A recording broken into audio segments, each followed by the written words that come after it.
oportunidade. Aqui é o Sr. Skype de fazer o trabalho dele e é a altura, de facto, é a altura mais certa de apostarmos, porque a temporada de Fórmula 1 chegou, podemos dizer, ao seu Equador, estamos praticamente a meio da temporada, em que, pelo menos a nível de calendário, não a nível de provas, mas chegámos agora com a realização do Grande Prémio da Hungria à pausa de verão. Obrigatoriamente os computadores têm que estar desligados, porque vai ser um dos temas que vamos falar aqui, e vai ter que ter, obrigatoriamente, um descanso para todos os intervenientes na Fórmula 1. Comigo, para falar de Fórmula 1, tenho naturalmente dois elementos que me vão acrescentar mais valor a esta nossa conversa. O regressado Ivan Ismael, que está de regresso também, como é habitual, e dá-nos essa oportunidade nestas pausas. Ele que é um dos responsáveis a nível da equipa de aerodinâmica da equipa Alfa Romeo de Fórmula 1. E comigo, mais abaixo, pelo menos nesta minha imagem, está o Jorge Girão.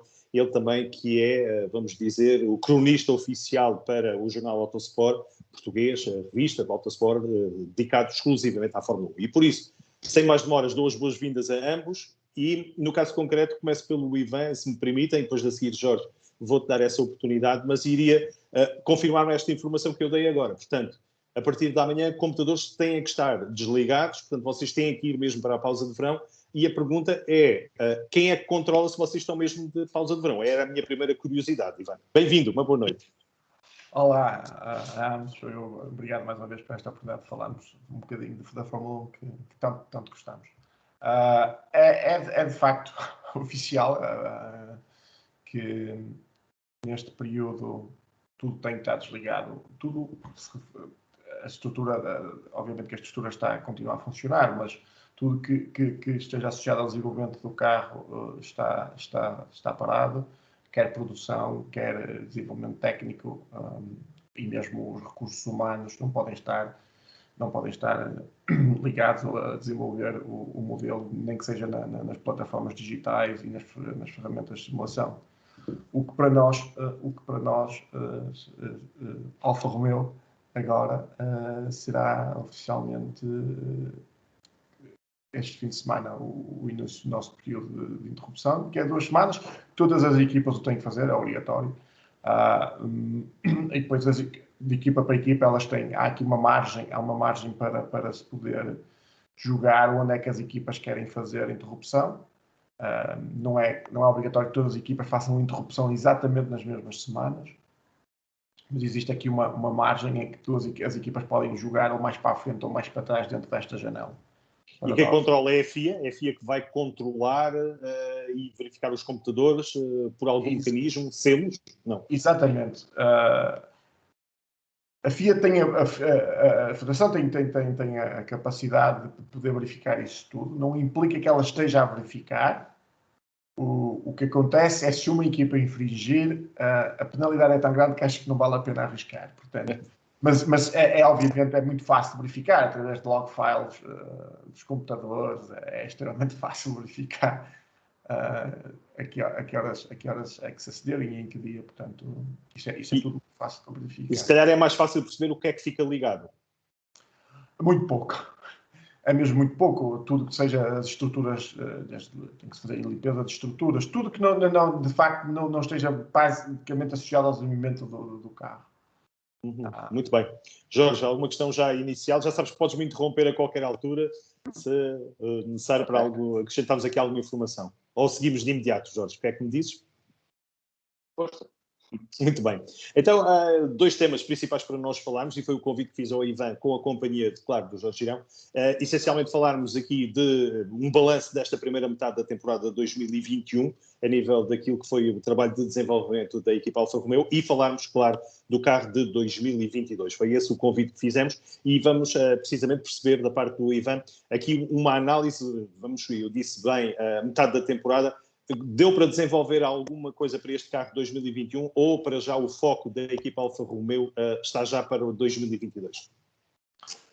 O desenvolvimento do carro de 2021 está praticamente feito. Existem, claro, sempre algumas pequenas afinações que se tem que fazer, alguns ajustes no que toca, quer nas validações de algum resultado menos esperado na pista, ou nas primeiras corridas, e também, claro, desenvolver os pacotes aerodinâmicos para o que nós chamamos o low drag, para circuitos mais rápidos.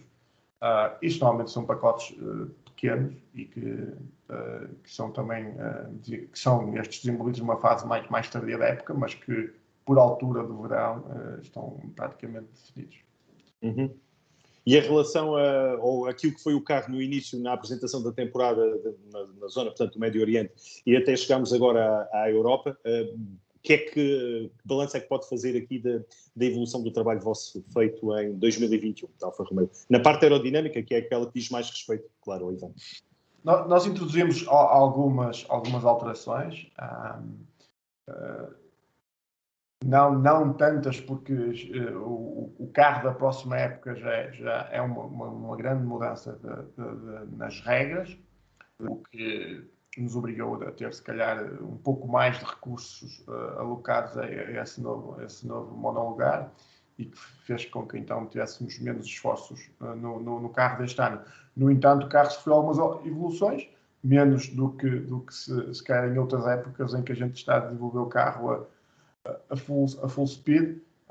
Obviamente que o balanço teve que ser diferente este ano, uma vez que vale a pena investir num carro que sabemos que já não corre para o ano que vem.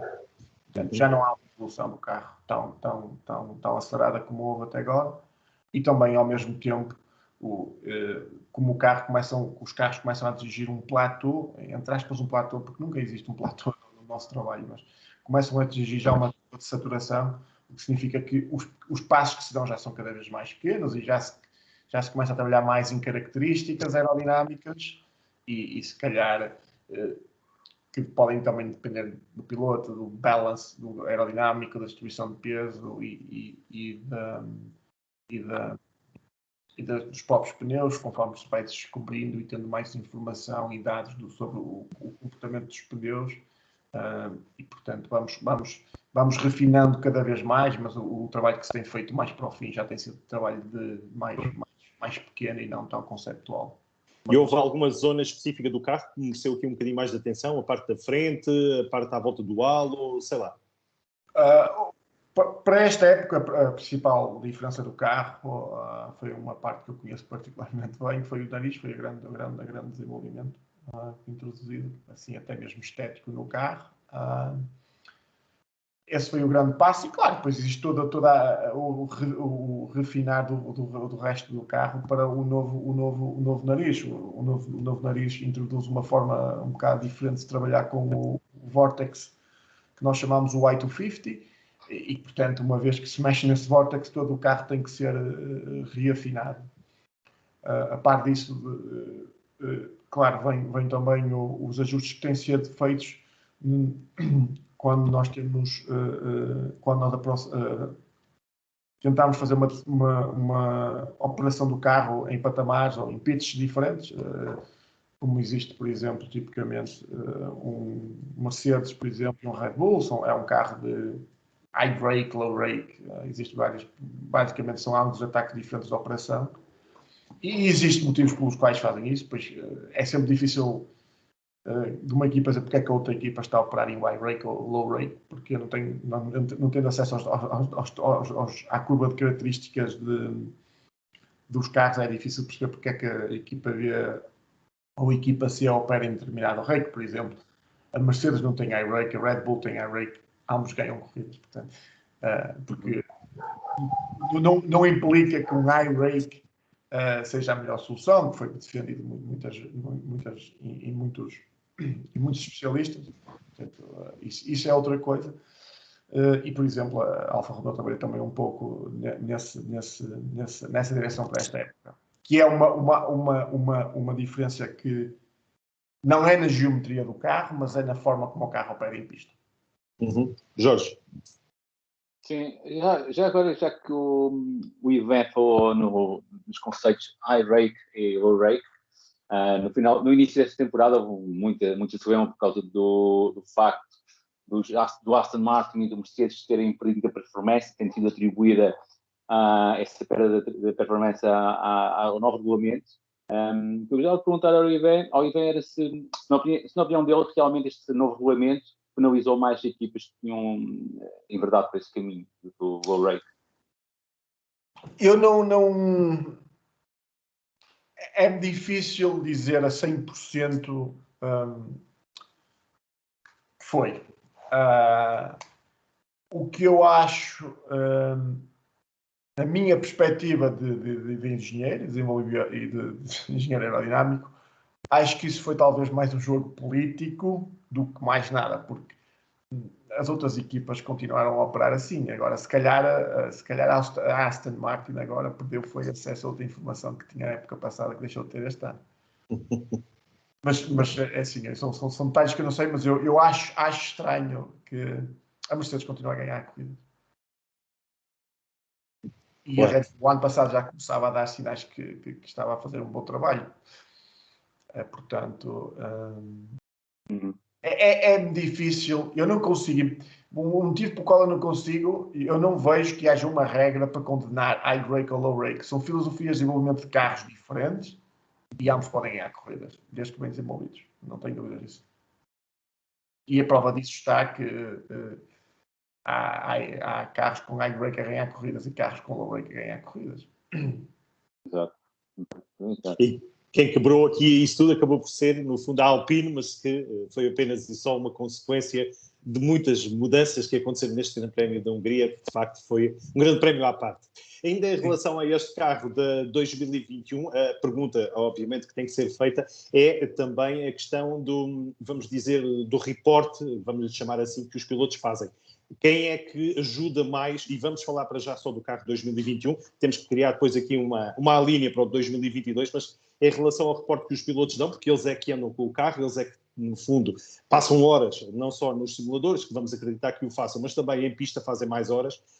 A nível dos dois pilotos, qual é aquele que poderá dar aqui um retorno, um feedback mais trabalhável entre os dois que trabalham para a equipa, recordar o Kimi Raikkonen e o António Giovinazzi?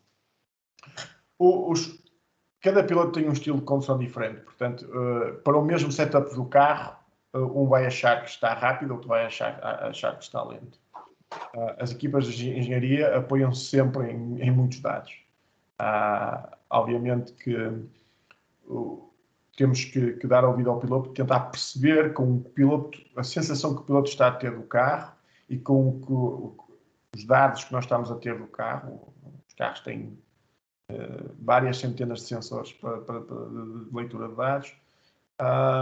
Nós pomos, digamos, os dois em paralelo e tentamos perceber através dos dados que temos e da sensação que o piloto nos está a dar, perceber se há uma ligação possível ou não. Muitas das vezes existe de facto, o piloto queixa-se de instabilidade em mid-corner ou brake stability, enfim, há um milhão de coisas que se podem queixar. Nós tentamos um apoio em dados, que é de pressão de pneus, temperatura de pneus, brake balance e também aerodinâmica, essencialmente aerodinâmica, porque é talvez o fator mais forte no carro de Fórmula 1. Perceber se há de facto uma razão para aquele comportamento, se é curável, ou então perceber se há qualquer coisa que o piloto está a sentir, ou é falta de confiança que ele está a ter, mas que não tem problema no carro. Existe às vezes essa circunstância do piloto estar a não conseguir ter confiança no carro, porque não está a arriscar mais, ou porque tem medo, ou nem sempre existe um problema no carro. Existe muitas vezes o piloto não estar a gostar de conduzir aquele carro. Nem sempre o carro mais rápido é o carro que o piloto mais gosta de conduzir. Mas, obviamente, que isto funciona em harmonia, máquina e alma. E não adianta dar atenção para um carro super em dados, super rápido, se o piloto não conseguir conduzir. Não vai adiantar de nada, obviamente. Mais o trabalho também com os simuladores e tudo mais. Muito bem. Da minha parte, não sei, Jorge, mais alguma questão ou se partíamos já para falarmos então do carro de 2022? Eu só queria deixar aqui mais então um ponto que ainda não ficou respondido nesta pergunta, que foi o facto relativamente aos pilotos. Os pilotos têm, como eu estava a dizer, os pilotos têm características diferentes e eles ambos contribuem. Por isso é que o carro não é desenvolvido para nenhum piloto específico, mas é baseado em dados e o feedback de ambos os pilotos. Todos eles têm os dois pilotos principais que nós temos, eles têm estilos de condução completamente diferentes e isso vê-se através da telemetria. Exato. Dá essa ideia. Jorge? Sim, não sei se o Ivan poderá responder esta pergunta, mas vou colocá-lo se eu puder dizer alguma coisa. Se não puder, tudo bem. É assim, desde o ano passado para este ano, a Alfa Romeo teve uma evolução em termos de performance, está mais próxima daquilo que se chama habitualmente o segundo pelotão. Mas aqui, eu penso que aqui poderão haver diversos fatores que levaram a que isso acontecesse. Um deles, seguramente, foi a unidade de potência da Ferrari, que o ano passado estava muito, muito má, não é? E este ano está um bocadinho melhor, muito embora não esteja ao nível daquilo que a Ferrari pretenderá. E o que eu queria perceber era se o salto se deu primordialmente à unidade de potência ou se foi a Sauber, ou a Alfa Romeo, que deu um salto também significativo em termos de aerodinâmica e de performance do carro. É, obviamente, uma combinação dos dois. Uma unidade motriz mais potente põe-nos o carro, deixa-nos operar o carro com um diferente regime e isso tudo influencia, obviamente, influencia a forma que se desenvolve o carro. Só criando aqui um parênteses, penso que já uma vez falei isto com o Gonçalo. Eu estou a desenvolver um carro Fórmula 1 que eu sei que vai andar na frente, não tem nada a ver com desenvolver um carro que vai ser andar no meio do pelotão. A Mercedes, por exemplo, imaginamos a Mercedes ou o competidor A, se assim quisermos, sabe que vai andar na frente, pode fazer todos os ductos de arrefecimento muito mais pequenos, baixa muito drag, consegue ter o escoamento mais limpo. Portanto, há vários detalhes que fazem a diferença. Porque, de facto, na Fórmula 1, todas estas coisas que nós estamos aqui a falar, e só para termos a noção do rigor que estamos a falar 1 segundo, ou menos de 1 segundo, em alguns casos. E, portanto, só para mostrar o quanto fina é a camada de desenvolvimento aqui. Mas voltando ao ponto principal, existe mais ou menos um valor padrão de evoluções aerodinâmicas época após época, que é quando existem os grandes passos, é quando a gente tem mais tempo para desenvolver o carro. E nós tivemos o passo deste ano está dentro dos passos que demos nas épocas anteriores. Introduzimos também mais algumas características diferentes no carro, aquilo que já foi um bocadinho anteriormente no high rake, no low rake, a forma como o carro opera.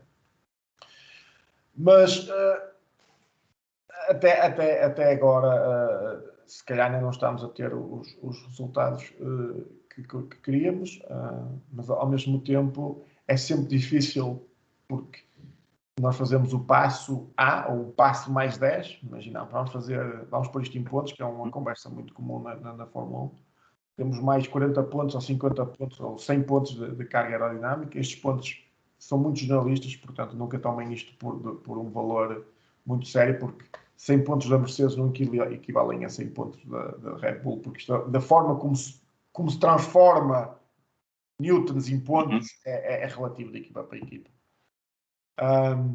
Se nós, portanto, formos buscar essa performance de 100 pontos ou de 1000 pontos, não, ninguém vai ficar 1000 pontos, mas se conseguimos...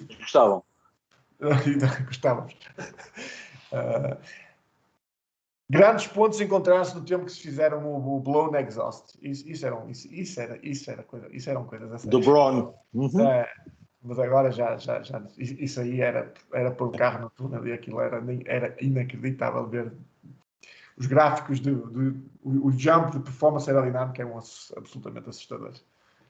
Mas agora não temos nada disso. Exatamente. Não nos podemos divertir com isso. Mas voltando ao ponto, portanto, a evolução é no fundo pelos dois. Os avanços época a época têm sido mais ou menos equivalentes a nível dentro desse parâmetro de pontos, se assim quisermos. mas depois existem características e onde eu acho que se faz talvez um carro ganhador nas características aerodinâmicas. Acho que aí é onde, aí conseguir melhorar as características aerodinâmicas do carro com o mesmo, digamos, valor absoluto da aerodinâmica. Acho que é o aí é que está o lado da aerodinâmica. O segredo. E o que é que eu quero dizer com isto? Por características aerodinâmicas, para quem não estiver muito por dentro do assunto, basicamente o carro em pista tem inputs de suspensão, variações de pitch, de roll, tem steering, tem pneus a fletir e tem diferentes, obviamente, mapas de transmissão, mapas de aceleração, etc. Mas no que refere a características aerodinâmicas, se a gente vir um carro a curvar, ou seja, um carro em que o piloto consegue fazer consecutivamente voltas mais rápidas, consecutivamente, havendo, por exemplo, mudanças de condições de vento, ou estando na traseira de outro carro, isto é um carro mais robusto, um carro mais redondo. E, portanto, isto torna o carro mais rápido, porque em pista ninguém está, em primeiro lugar, há vento, sistematicamente, e isso vê-se muito, por exemplo, alguns anos atrás, uma curiosidade, houve um carro, eu não vou querer dizer o nome da equipa, depois vocês podem trabalhar isso se quiserem, que ganhou uma corrida, que só ganhou essa nessa época, ninguém estava à espera que aquele carro ganhasse aquela corrida, porque as condições de vento foram exatamente, ou muito próximo das condições em que o carro foi desenvolvido em tudo. Portanto, foi uma sorte. O que é que isso, por exemplo, nós podemos ter exatamente esta aproximação. Por exemplo, vamos desenvolver o carro só para ganhar uma corrida e esperar que naquele ano existam. Por exemplo, imaginamos uma equipa de cauda de pelotão que disse: nós não conseguimos ganhar. Vamos supor. Vamos arriscar. Mas vamos ao Mónaco ganhar. Vamos, por exemplo. Se correr bem, vai ganhar, porque senão vai ser um desastre em todas as outras corridas. Se tiver a sorte das condições perfeitas naquela corrida, ou ganha, ou pontua, e para quem está na cauda do pelotão, certo, que anda ali para ganhar 1 ponto ou 2, se houver uma corrida que faz 5, se calhar já fez a época. Sem dúvida. E, portanto, isso mas ninguém... Exato, é mesmo isso. Mas é uma forma... Mas isto para dizer o quê? Conseguir desenvolver um carro que, para diferentes condições de pista, de vento, quer ele esteja na liderança do pelotão ou a meio do pelotão, portanto, exposto a mais turbulência a nível do ar, e ter um carro que é redondo, que não reage bruscamente, que não entra em perda, que não é instável na travagem, que não tem understeering no apex, todas estas coisas, ter um carro que seja muito mais redondo, isso faz uma diferença enorme, e é normalmente onde se ganham as corridas, ou o tempo por volta nas voltas nas curvas mais lentas e na entrada para trabalho. Muito bem. Então, minutos finais para esta nossa conversa, que naturalmente tem sempre as suas limitações, mas penso que 10 minutos será aqui o suficiente para abordarmos então o tema, neste caso, do carro 2022. A minha primeira pergunta, porque estamos a falar de vamos dizer, de um carro que foi apresentado estaticamente, podemos dizer, um carro que foi apresentado mesmo e que existe na vida real, o resto não interessa do que lá estava, mas a primeira pergunta que eu tenho que fazer é se o Ivan, porque já tem esse carro visto e já tratado de 2022 de Alfa Romeo, pergunto, aquele carro que foi apresentado é mais ou menos parecido com aquilo que vamos ver nas pistas ou não? Eu fiquei curioso se aquilo serve realmente de guia para aquilo que vamos ver no próximo ano, porque vocês têm liberdade, vocês, equipas, têm liberdade para depois adaptar a regulamentação para fazerem coisas completamente diferentes daquilo que nós vimos e estamos a criar aqui uma ideia que não vai corresponder à verdade. O que é que o Ivan pode dizer sobre o carro 2022? É mais ou menos aquilo. Assim, a aparência geral é aquela. Agora, se calhar, se perguntar a um engenheiro aerodinâmico, vai dizer que é 100% diferente. Há muitas coisas que são, de facto, extremamente diferentes, mas a aparência geral é mais ou menos aquilo. É aquele mudar típico da asa de trás, é aquelas asas da frente, é o floor. que é a parte que eu mais tenho trabalhado, é o novo floor, que é um conceito completamente novo, é um carro que já tem, que vai voltar a ter uma asa dupla para suporte de difusor na traseira também, portanto, a aparência, portanto, a parte dos sidepods, que também tem uma série de regras agora, até mesmo que vai fazer mudar algumas formas de cooling, mas a forma geral é a parte das rodas que vão ser standards praticamente standards entre equipas. Portanto, há aquelas partes no carro que são standards e que as equipas não podem mexer, são iguais, são comuns a todos os carros. Portanto, a vista, o aspecto geral está ali, sem dúvida. Agora, aquilo, se quisermos ver o que é que esse carro tem a ver com alguma equipa que vai apresentar, eu penso que só para aí 5%. Ok. E o vosso desenvolvimento do carro está neste momento em quê? Podemos calcular aqui uma porcentagem em relação a estar o carro preparado? Ainda estamos num nível de prontidão que é 80%? Já? 90%? Menos. Ok. E o principal... ainda temos muitos meses pela frente. É isso. E o principal desafio, o que é que está a ser até agora? Neste caso, o Ivan, está a ser... É sim, o principal, um dos desafios é novas regras, estar a par de todas as novas regras, regras essas que estão também sistematicamente a ser mudadas. Elas não foram congeladas muito recentemente. Portanto, essa é o principal das regras. Depois o desafio, há um bocadinho por tudo. A mudança no floor é completamente radical. O floor não tem nada a ver. Aquela parte em frente ao floor, ali com aqueles que nós chamamos ou dashboards ou turning banes, é completamente diferente. Aquilo não existe. Não há uma geração... não há geração de Y250, um próprio Y250 da Frontwing não existe, embora há coisas que possam se criar lá, mas não existe um verdadeiro Y250 coerente como existia até agora, uma coisa que era característica destes carros nos últimos 10 anos. Mas se vocês se lembrarem os carros de 2008, 2009, em que não havia asa, atravessava o carro, digamos assim, de um lado ao outro, portanto não havia geração deste Vortex também, portanto estamos um bocadinho mais parecido com essa tipologia de escoamento. E depois as asas continuam simplificadas, mas elas já são um bocado simplificadas agora. Eu não diria que é muito por aí, eu diria que é mais a asa, é mais a parte central que vamos ter aí uma grande diferença na tipologia de escoamento. Na asa atrás ou da frente? A asa, eu estou a começar, portanto, eu vou fazer aqui uma descrição da frente para trás. Ok, excelente. Na asa da frente. Depois as rodas... é onde também sofre uma alteração enorme.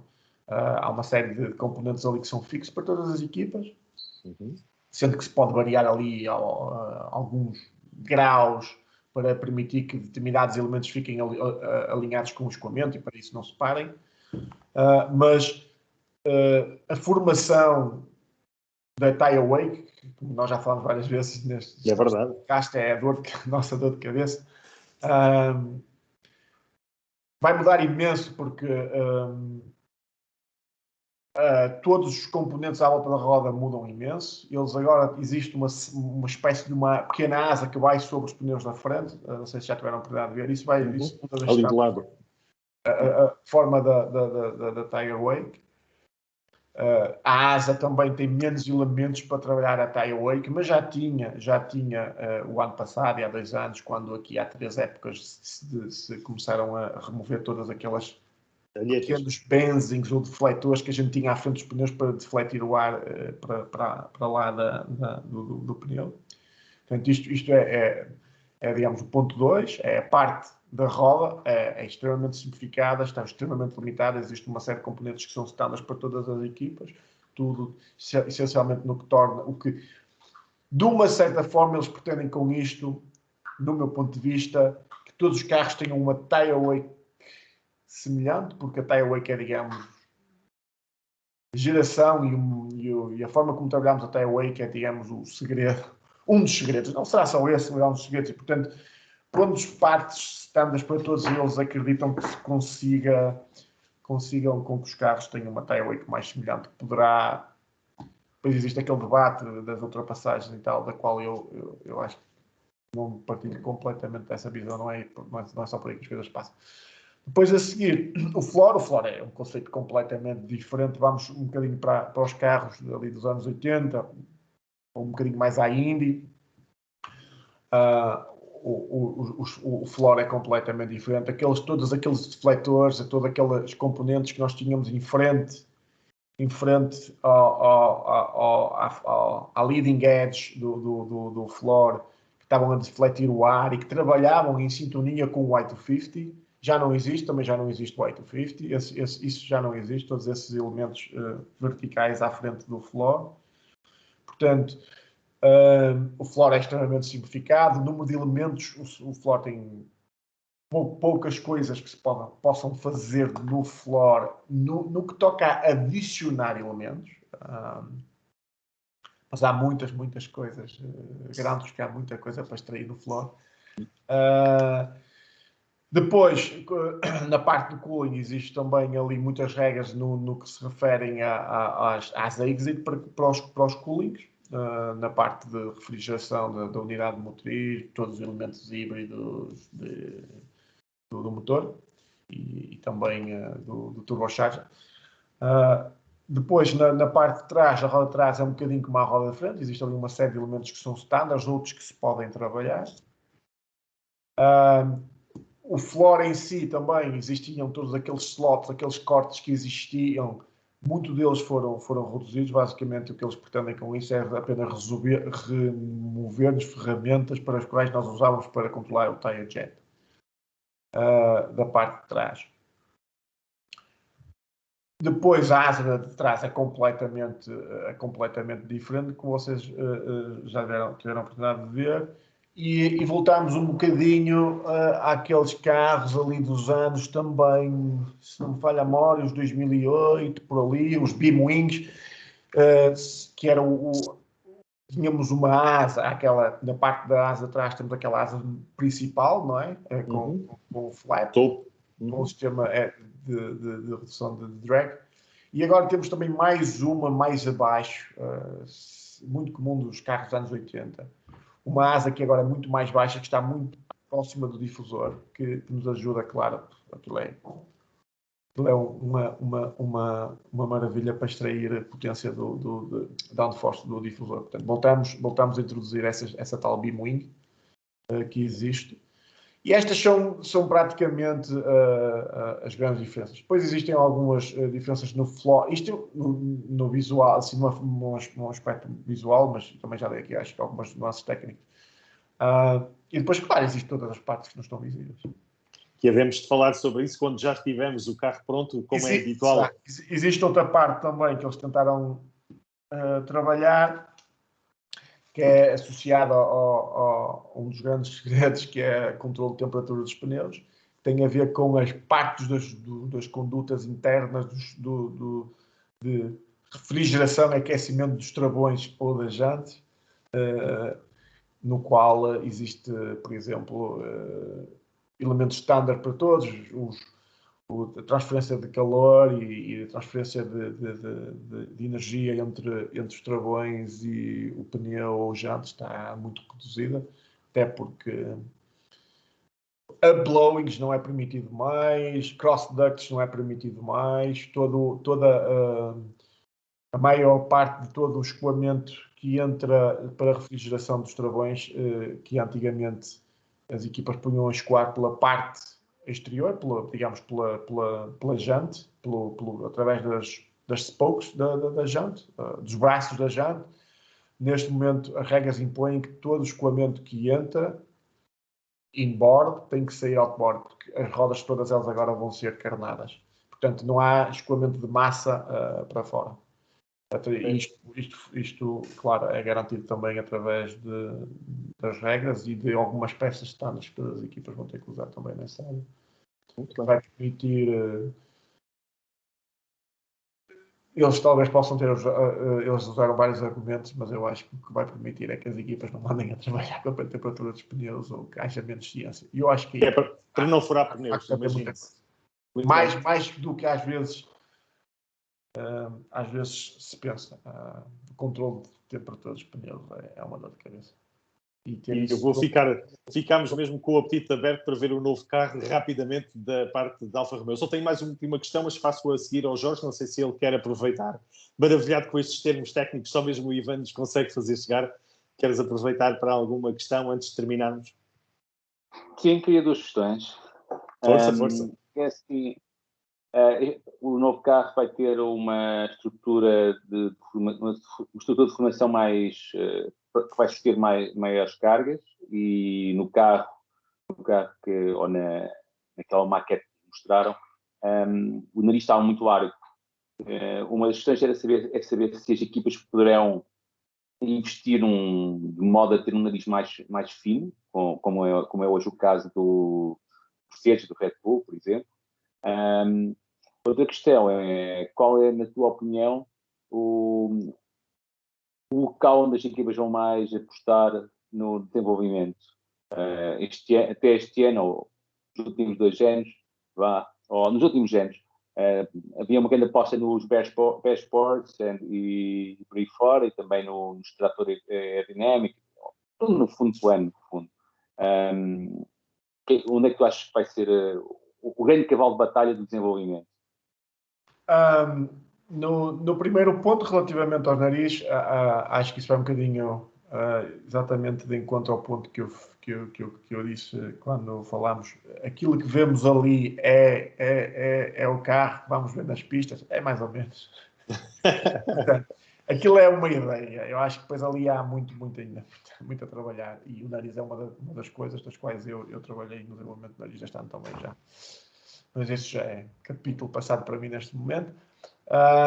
Aquilo basicamente tem regras a nível de áreas, de cross-sections tem que respeitar e as equipas têm que trabalhar dentro dessas cross-sections para que se consigam... as cross-sections não impõem uma forma, ou seja, nós podemos ter narizes completamente diferentes respeitando as regras, e eu penso que no nariz também vai haver aí algumas coisas diferentes. Esse para mim será um dos pontos de trabalho, nariz, asa da frente. E quando falo na asa da frente, um bocadinho por todo, mas eu acho que ali no centro, onde deixamos ter um white 50, portanto acho que vai haver ali uma forma diferente da distribuição de massa para o carro. Portanto, eu acredito que houve bastante trabalho. Para além do parte estrutural, não é?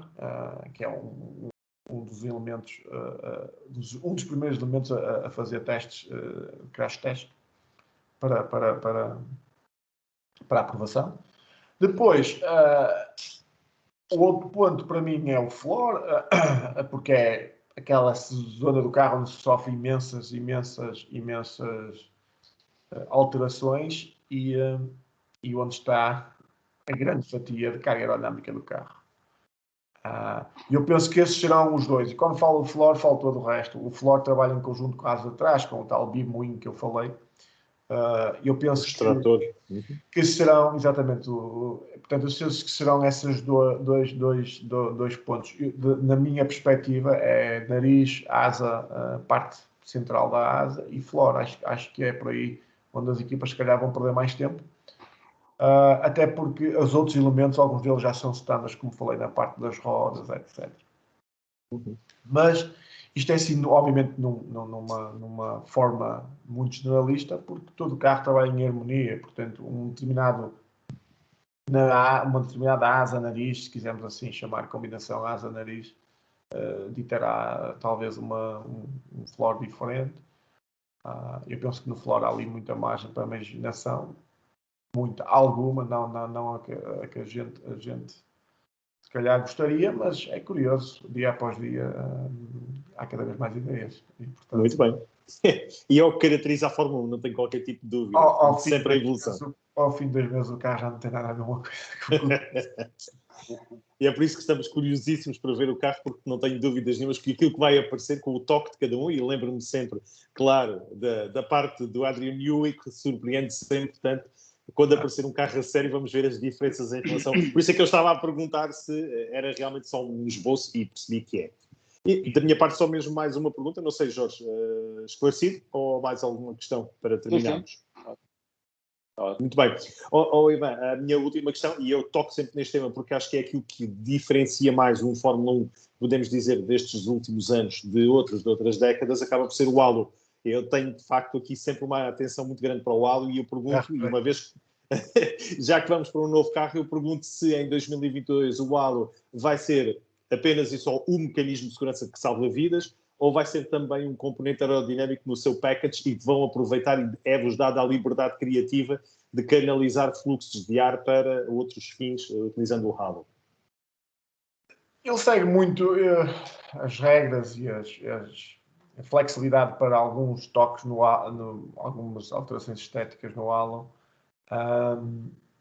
Porque já vi conceitos como uma asazinha por cima, outros com de lado, inclusive do Aston Martin, num dos grandes prémios mais recentes, fizeram ali umas alterações também. Por isso é que eu ponho esta questão sempre. Sim, exato. Existe alguma margem para trabalhar um bocadinho com a estética, mas, na minha opinião, como aerodinâmico, não é ali que se vai encontrar a performance do carro. Portanto, são pequenos toques, porque é isso que eu queria dizer, são pequenos detalhes. Nós estamos a falar em encontrar ponto 0,1 ou ponto 0,01 às vezes de um segundo. E portanto, toca-se em tudo, porque tudo faz a diferença. É ali que se vai buscar a performance aerodinâmica do carro, é ali que se vai fazer grande diferença. Não, porque a peça dual em si, a peça estrutural é igual para todas as equipas, depois existe ali um bocadinho de margem no que se pode fazer, digamos assim, se quisermos carnagens, na parte estrutural. Essas pequenas asinhas, esses pequenos detalhes são um bocadinho para trabalhar nas perdas que saem do cockpit e um bocadinho para evitar para aquelas perdas ou não vá para a asa, ou mais para a direita ou mais para a esquerda em cornering. Portanto, são pequenos detalhes que se tem que fazer, que se fazem, mas que às vezes até são mais estéticos que mais nada, na minha opinião. Mas vai se manter, na minha opinião, muito dentro disso. Poderá esteticamente parecer muito diferente. Basta colocar uma pequena asinha por cima, aquilo é um defletor.